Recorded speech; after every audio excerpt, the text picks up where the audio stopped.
ఓం నమో వెంకటేశాయ. వెంకటాది సంస్థానం బ్రహ్మాండే నాస్తికించిన వెంకటేశ సమోదేవో నా భూతో నా భవిష్యతి. సూపర్. అది ఎందుకు చెప్పారు సార్ ఇప్పుడు? వెంకటాది సంస్థానం బ్రహ్మాండే నాస్తికించిన వెంకటేశ సమోదేవో నా భూతో నా భవిష్యతి అంటే కలియుగ దైవమైనటువంటి ప్రోటోకాల్ దైవమైనటువంటి వెంకటేశ్వర స్వామి వారు లాంటి భగవంతుడు, దేవుడు ఇక రాడు, రాలేడు, రాబోడు.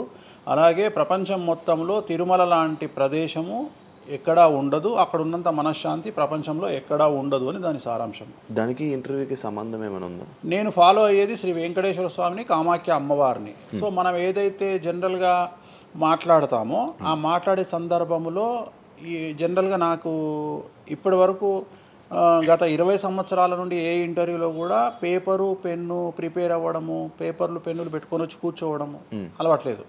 సో నేను కూర్చొని మాట్లాడింది అంతా కూడా ఆ స్వామి అమ్మవారు మాత్రమే పలికిస్తారు. సో నేను మాట్లాడే ప్రతి మాట నాకు సంబంధం లేదు. ఎందుకంటే మీరు అబ్జర్వ్ చేసిరు, నా దగ్గర ఏ పెన్ను లేదు, పేపర్ లేదు.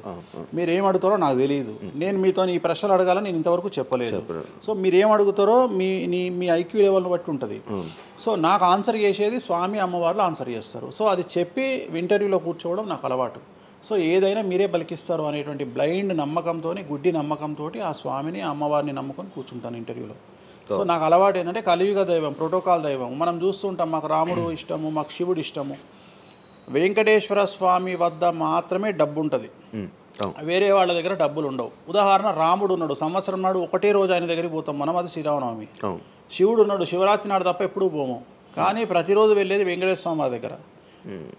వెంకటేశ్వర స్వామి భోగమైనటువంటి అనుభవిస్తూ ఉంటాడు. ఆయనకు భోగ శ్రీనివాసులు అని వెంకటేశ్వర స్వామి వారు, మనం తిరుపతికి వెళ్తే తిరుపతిలో వెంకటేశ్వర స్వామి వారి దగ్గర చిన్న విగ్రహం ఉంటుంది కింద, దాన్ని భోగ వెంకటేశ్వర స్వామి అంటారు. అంటే ఆయనకున్నంత అనుభవించేదంతా ఆయన్ని అక్కడనే ఆ వెంకటేశ్వర స్వామి వారే అనుభవిస్తారు.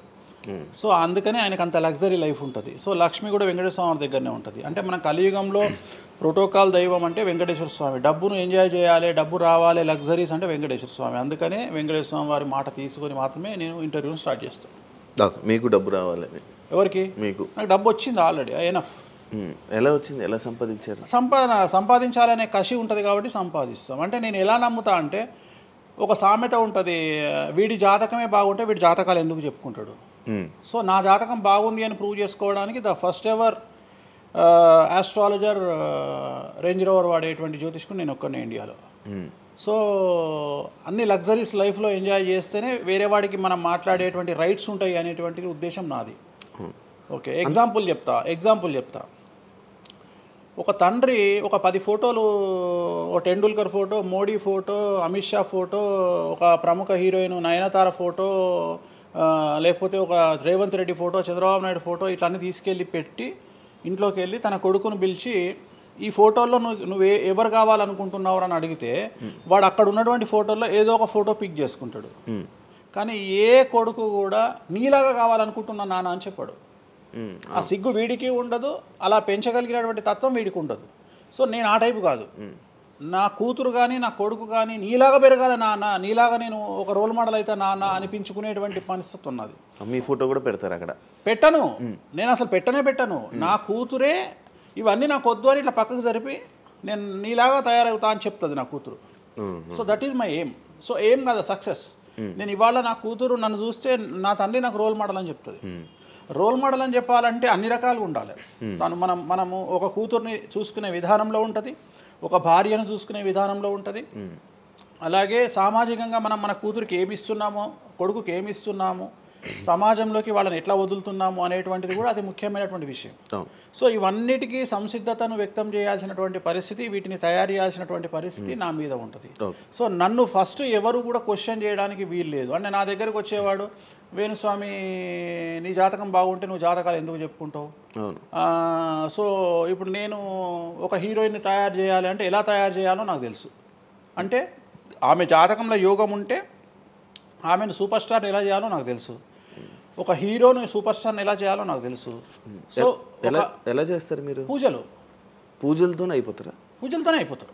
అంటే వాళ్ళకి టాలెంట్ అవసరం లేదు? వాళ్ళకి టాలెంట్ జాతకం ఉంటేనే అంటున్నా కదా, యోగం ఉంటేనే అవుతారు కదా. జాతకంలో ఉంటుందని ఉంటుంది, ఒకవేళ ఉన్నదని మనకు కనిపించింది. అవును, వాళ్ళకి ఒకవేళ టాలెంట్ లేకపోతే అసలు టాలెంట్ అనేది ఇండస్ట్రీలో ఎవరికీ ఉండదు. Practice makes perfect. ఓకే, దానంత పనికి మాలిన మాట ఇంకోటి లేదు. శివ రాగానే ఫస్ట్ ఇంటర్వ్యూలోనే ఇరగదీయడు. శివ 1వ ఇంటర్వ్యూకు శివ 100వ ఇంటర్వ్యూకు నక్కకు నాగలో అనుకున్నంత తేడా ఉంటుంది. మరి శివ ఫస్ట్ ఇంటర్వ్యూలోనే టాలెంట్ ఇరగదీసిండా? Practice makes perfect. అంత ఛాన్స్ ఇవ్వట్లేదు కదా ఇప్పుడు ఇండస్ట్రీలో. ఎవరు ఇక్కడికి వచ్చి ప్రాక్టీస్ చేసుకుంటామంటే ఛాన్సులు రావట్లేదు కదా. ఆటోమేటిక్గా టాలెంట్ అనేది మనము ప్లే చేస్తున్న రోల్స్ను బట్టి వస్తుంది. డైరెక్ట్గా అల్లు అర్జున్ గంగోత్రి సినిమాలో చూసిన అల్లు అర్జున్కు, పుష్ప 3లో చూసిన అల్లు అర్జున్కు కోడిపిల్ల లెక్క కళ్ళు తిరిగి కింద పడతాం అందరం. ఆయన హావభావాలు కానీ ఆయన ముఖవర్చస్సు కానీ గంగోత్రి సినిమాలో ఉన్నటువంటి అల్లు అర్జున్కు పుష్ప 3కి. మరి గంగోత్రిలోనే పుష్ప 3 లాగా ఎందుకు లేడు అల్లు అర్జున్ అంటే? మరి అప్పుడు టాలెంట్ లేదా? సో ఇక్కడ ప్రాక్టీస్ మేక్స్ పర్ఫెక్ట్. అంటే కొన్ని పనికి మాలినటువంటి మాటలు మాట్లాడేటువంటి ఎప్పుడో 50 ఏళ్ళ కింద సామెతలను తీసుకొచ్చి రుద్దే ప్రయత్నం చేస్తారు. సో ఇక్కడ టాలెంట్ అనేది పక్కన పెడదాం, అవకాశం ముఖ్యం. నువ్వు టాలెంట్ ప్రూవ్ చేసుకోవాలంటే అవకాశం ముఖ్యం. శివ అనేవాడు యాంకరింగ్లో తోపు తురుము అని ప్రూవ్ చేసుకోవాలంటే అవకాశం ముఖ్యం. అవకాశం లేకపోతే శివలో టాలెంట్ ఉండదు, ఆ టాలెంట్ డెవలప్మెంట్ ఉండదు. సో ఇక్కడ ఏంది అంటే అవకాశాలు రావడం కోసం మనం ప్రయత్నం చేస్తాం. ఒక సీఎం సీట్ ఎక్కడం కోసం సీఎం ఏం చేస్తాడు అని తెలవాలి అంటే సీట్ ఎక్కాలి. సీట్ ఎక్కిన తర్వాత సీఎంగా ఈయన పనికొస్తాడా రాడని డిసైడ్ అవుతుంది. అట్లనే ఒక అమ్మాయి హీరోయిన్ అయిన తర్వాత ఈ అమ్మాయికి అంత సీన్ ఉందా లేదా అనే విషయం తెలుస్తుంది. సో మనం కనుక నయనతారని తీసుకున్నా, సమంతని తీసుకున్నా, ఏ హీరోయిన్ తీసుకున్నా, ఏ హీరోని తీసుకున్నా వాళ్ళ ఫస్ట్ సినిమాకు, వాళ్ళ 3వ సినిమాకు, వాళ్ళ 30వ సినిమాకు ఎక్స్ట్రీమ్ చేంజెస్ ఉంటాయి. సో ఇవన్నీ ఎట్లా వస్తున్నాయి అంటే ఫస్ట్ సినిమాకి టాలెంట్ లేదు, వాళ్ళు సానబట్టబడతారు. వాళ్ళకు వచ్చేటువంటి క్యారెక్టర్ల ద్వారా వాళ్ళు ఆ లెవెల్కి వస్తారు. అట్లనే ఒక గ్రామస్థాయి సర్పంచ్ నుండి స్టార్ట్ అయినటువంటి వ్యక్తి వాళ్ళ రాష్ట్రానికి తెలంగాణకు ముఖ్యమంత్రి అయిన రేవంత్ రెడ్డి అంటే ఆయన ప్లానింగు, ఆయన ఎట్లా చేయాలి, ఎట్లా సీఎం కావాలి అనే ఆలోచనల ద్వారా ఇక్కడికి వచ్చిండు. తెలంగాణలో కాంగ్రెస్లో ఎంతోమంది తోపులు తురుములు ఉండగా రేవంత్ రెడ్డి ఎందుకు సీఎం అయ్యిండు అంటే రేవంత్ రెడ్డి టార్గెట్ సీఎం పదవి. మధ్యలో ఉండేవాళ్ళు వేరే వాళ్ళందరూ టార్గెట్ సీఎం పదవి కాదు. కానీ రేవంత్ రెడ్డి మాత్రమే అన్ని కష్టాలు పడ్డాడు. రేవంత్ రెడ్డి మాత్రమే సీఎం టార్గెట్ చేసుకొని వాళ్ళ పదవి వచ్చింది. సో ఇది ప్రాక్టీస్ మేక్స్ పర్ఫెక్ట్. సో మనం ఎంత ప్రాక్టీస్ చేస్తే అంత పర్ఫెక్ట్ అవుతాం. అంతేగాని టాలెంట్ చూపించుకోవాలి అంటే అవకాశం రావాలి. అవకాశం వచ్చిన దాన్ని వాడుకోవాలి. అన్నిటికంటే ధైర్యం కావాలి. There is no development in comfortable zone. కలియుగంలో కంఫర్టబుల్ జోన్లో ఎప్పుడూ డెవలప్మెంట్ ఉండదు. తెలంగాణ రాష్ట్రంలో కాంగ్రెస్ పార్టీలో మనం గనక కాంగ్రెస్ పార్టీలో ఉన్నటువంటి వ్యక్తులను తీసుకుంటే ఒక రేవంత్ రెడ్డి మినహా ఎవరు కూడా జైలుకి వెళ్ళలేదు. రేవంత్ రెడ్డి జైలుకు వెళ్ళడానికి కూడా సంసిద్ధత వ్యక్తం చేసినాడు, అలాంటి ఫైటింగ్ చేసినాడు. అంటే కంఫర్టబుల్ జోన్ దాటి రిస్క్ జోన్లో ఫైట్ చేయడం వల్ల ఇవాళ సీఎం అయినాడు.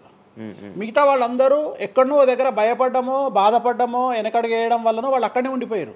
ఈయన మాత్రమే జైలుకు వెళ్ళి మరీ ఫైట్ చేసి వాళ్ళ సీఎం అయ్యాడు. అంటే ఎవరైతే కష్టపడతారో వాళ్ళకు ఫలితం దక్కుతుంది. ఎవరైతే కంఫర్టబుల్ జోన్లో ఉంటారో వాళ్ళు కంఫర్ట్ లెవెల్ అట్లనే ఉంటుంది. సో సమాజంలో మనం బయటికి వచ్చి ఫైట్ చేసి అన్నిటినీ ఎదుర్కొని 10 మందితో దొబ్బులు తిని సోషల్ మీడియాలో దొబ్బించుకొని కింద కామెంట్లు పెట్టించుకొని బండనాయదవా దొంగనాయదవా అని కామెంట్లు పెట్టించుకొని సో ఇవన్నీ ఓవర్కమ్ అయ్యి సమాజాన్ని అర్థం చేసుకొని ఓహో వీళ్ళంతా పనికి మాలిన వెధవలు కామెంట్ల రూపంలోనే ఉంటారు అని మనం ఫైట్ చేస్తూ ముందుకు వెళ్తేనే మనకు లైఫ్ దొరుకుతుంది. ఇప్పుడు రేవంత్ రెడ్డి గారి గురించి మాట్లాడారు కాబట్టి ప్రజెంట్ జనాల్లోని నెగిటివిటీ నేను ప్రిడిక్షన్స్ని కానీ వేరే వాటిని చెప్పట్లా. నేను ఒక మంచి విషయాన్ని తీసుకొని మాత్రమే చెప్తా ఉన్నా. నేను మంచి విషయాన్ని మాత్రమే తీసుకొని చెప్తాను.